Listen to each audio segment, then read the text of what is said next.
Hello everyone and welcome back to our channel. Imagine this, your ads don't need to run 24/7 to be profitable. And in today's video, I'll show you how to use the ad schedule targeting in Google Ads 2026 to show ads only at the best times. Now before we start, I'll show you how to set up your Google Ads account if you haven't already.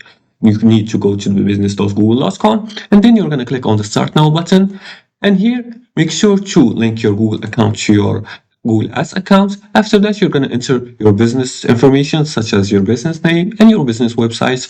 Make sure to enter a valid website here and then click on next to proceed and starting up your Google Ads campaigns. Next thing you can do is to start campaigns and create ads.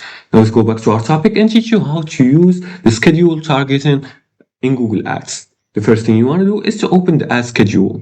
You're gonna select your campaign, then click on Add Schedule right here. Make sure to click on this option right here. The second thing is to create a schedule. You can choose days of the week or set specific hours. For example, you can choose days or hours, etc. After that, you can set specific hours and add multiple schedules if needed. The third thing to do is adjust bids by time. You can adjust bids by time by editing your schedule. And after that, you can add bids and increase bids during peak hours and decrease bids during low performance times. And after you finish, you're going to click on Save. Now, make sure to start broad, then optimize, and match schedules with business hours and use conversion data to refine the timing. And that's it. That's how you use ad schedule targeting in Google Ads 2026 to control spend and boost conversion.